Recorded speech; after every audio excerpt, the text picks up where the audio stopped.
માતાની જય બોલવાની ખાલી વિદ્યાર્થીઓની જવાબદારી છે એવું નથી. આ સાઈડ ઉભા એનો કોઈનો અવાજ આવ્યો નથી, એટલે આ બાજુ ઉભા એને થોડુંક ભારત માતાની જય બોલો તો ઠંડી પણ ઉડી જાય. ભારત માતા કી. ખૂબ સરસ. ઘણા આગળ પ્રોગ્રામો છે, પણ ટૂંકમાં હું મારી બે વાત રજૂ કરીશ. અત્યારે સર્વપ્રથમ આજે બંધારણ દિવસ. આ બંધારણ બનાવવામાં જે મહાનુભાવોનું યોગદાન રહ્યું ને આવું શ્રેષ્ઠ વિશ્વનું બંધારણ આપણા સર્વને આપ્યું, એમના ચરણોમાં પ્રણામ. ઉપસ્થિત આગેવાનો, શિક્ષકગણ.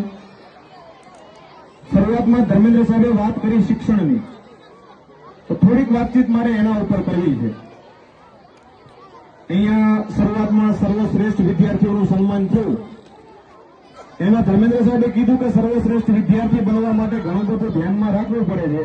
અમે પણ શ્રેષ્ઠ તો હતા, પણ મસ્તીમાં હતા, તોફાનમાં હતા. એના ઘણા સાહેબ સાક્ષી છે પાછા. સાહેબ એ પણ એક ભાવ હતો, ખૂબ આનંદ ને મસ્તી કરતા. અમે આગળ ને સાહેબ પાછળ. પણ એ વિદ્યાર્થી જીવનની એક મજા હોય છે.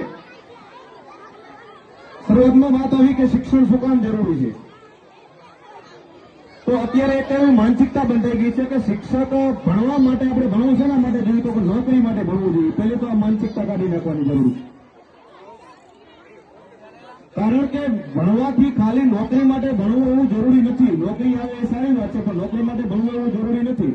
વ્યક્તિ પોતાનું જીવન સારી રીતે જીવી શકે, સમાજમાં સારા કાર્યમાં ઉપયોગ આવી શકે અને ક્યાંય પાછો ન પડે એના માટે ભણવું જરૂરી છે. આપણે બધા આટલા બધા યુવાનો અહીંયા ઉભા છે, આપણા બધાને ધ્યાનમાં છે કે આપણે અહીંયાથી રાપર બેંકોમાં કે સરકારી કચેરીઓમાં જઈએ છીએ કે આપણા યુવાનોની શું હાલત હોય છે. એનું કારણ શું છે? શિક્ષણનો અભાવ. શિક્ષણ છે તો આત્મવિશ્વાસ વધશે. એક નાનો એવો પ્રસંગ તમને કહું. એકવાર આપણા પૂર્વ ઉપરાષ્ટ્રપતિ અને રાષ્ટ્રપતિ સર્વપલ્લી રાધાકૃષ્ણન ઇંગ્લેન્ડના પ્રવાસે હતા. હવે એમને એક અંગ્રેજે પૂછ્યું કે તમે જે ભારતીયો છો, એ તમે ભારતીયો છો કાણા છો, કેવા છો? કાણા ભારતીયો છો. એટલે એમણે એના બુદ્ધિપૂર્વક અને વિવેકપૂર્વક એમને જવાબ આપ્યો કે અમે ભારતીય કાળા નથી, અમે તમને કેની વાતમાં હું તમને જવાબ આપું. તો કે કેમ? કે ભગવાન એકવાર રોટલી ઘડવા બેઠા હતા. ભગવાન રોટલી ઘડવા બેઠા હતા અને એક રોટલી ઘડીને એ થોડીક કાચી રહી ગઈ. એ કાચી રોટલીમાંથી તમે બધા અંગ્રેજ બન્યા છો. પછી ભગવાન એક બીજી રોટલી ઘડી, એ રોટલી સાવ દાજી ગઈ. એ બધા જે આફ્રિકાની પ્રજા છે એ બધા તમે બધા બન્યા છે.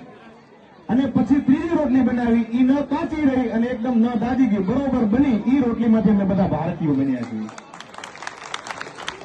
એટલા માટે એ શિક્ષણ, એટલો આત્મવિશ્વાસથી જવાબ દેવો એ શિક્ષણથી જરૂરી છે. એ ક્યારે આપી શકાય, ત્યારે જ કહી શકાય.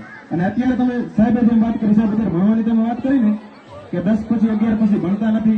હવે તમે વિચાર કરો, 22 વર્ષ પછી ભણવાનું કે આપણે કોઈ પૂછે, આ ગામમાં કોઈ પૂછે કે તું શું કરજો, આપણે કંઈક ભણીએ ગયા, પેલા કાકા હવે બેઠો છો, હજી સુધી ભણશે. આ એક માનસિકતા આવી ગઈ છે. 10મું ભણી પછી કે આપણને ક્યાં નોકરી? નોકરીની માટે ભણાવવાનું જ નથી. ગુલામ બનવાની વાત આવી જ ન જોઈએ. નોકરી આવે સારી છે, સમાજના કાર્ય માટે સરકારનો હિસ્સો છે, પણ માત્ર ને માત્ર નોકરીની યાદથી ભણાવવાની એ નહીં. એ બાળકની અંદર સંસ્કાર એનાથી આવશે. અને ખરેખર હું વંદના ગામના શિક્ષકોને બધા એને કરું છું, કેમ કે શિક્ષકમાં જે તાકાત છે. શિક્ષક ધાર છે તો હું કલેક્ટર તૈયાર કરશે. શિક્ષક ધાર છે તો પીએસઆઈ કે પોલીસ કે આઈપીએસ અધિકારી તૈયાર કરી શકશે, બીજા કોઈ નહીં કરી શકે. એટલે ખાસ જરૂરિયાત ગામને પણ આપણે ખાસ વિનંતી કરું છું કે ખાસ આપણે સહયોગ શિક્ષકોને આપવો જોઈએ. અને પહેલાનું જો આ જે પેઢી અત્યારે અમારી એજની બધી ઉભી ને, અમારી એડીની, એ શિક્ષકોનો ડર કેટલો હતો એ બધી પેઢીને ખબર છે, નવી પેઢીને ખબર નથી. શેરીમાં બેઠા હોય અને સાહેબ નીકળે, તકલીફ થવા માંડે કે ગયા સાહેબ આયા. એ આ બધી પેઢીને ખબર છે, નવી પેઢીને ખબર નથી. અને ખાસ મારી વિનંતી ગામના વાલીઓને છે, સરપંચશ્રી, એક વિનંતી હું તમને કરું છું એક યુવાન તરીકે. સાંભળજો, આપણા ગામની અંદર જેટલી શાળાઓ છે, શાળાની અમુક સમય ચોક્કસપણે નિયમિત મુલાકાતનું ગોઠવો. ચોક્કસપણે મુલાકાતનું. અને તમે આવો અને આવીને ખાલી શિક્ષકોને એટલું જ પૂછો કે ગામમાં કોઈ વાલી તરફથી તકલીફ છે કે વિદ્યાર્થીઓ તરફથી કઈ તકલીફ છે, ખાલી તમે પૂછવા આવજો.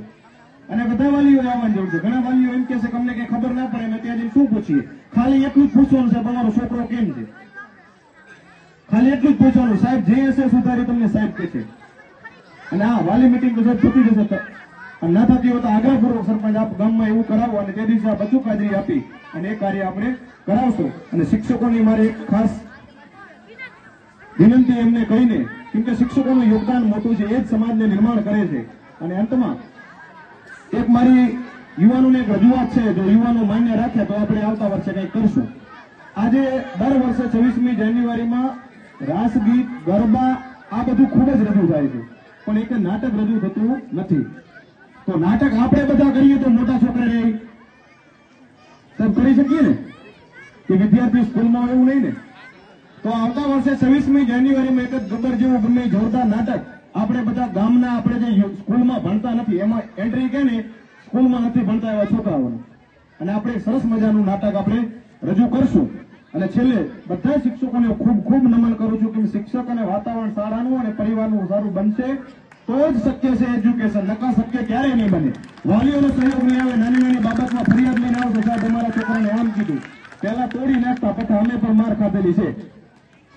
પણ એના કારણે તો જ શિક્ષણ વચ્ચે, શિક્ષક અને વિદ્યાર્થી વચ્ચે મર્યાદા વચ્ચે, અને ખાસ જેટલા શિક્ષકો આજે સાહેબ 2 મિનિટ સાહેબ લઈને તમારા માટે કવિતા કેવી છે, મારે એક કવિતા હું તમને સમર્પિત કરું છું કે શિક્ષકનું સમાજમાં શું યોગદાન હોય છે.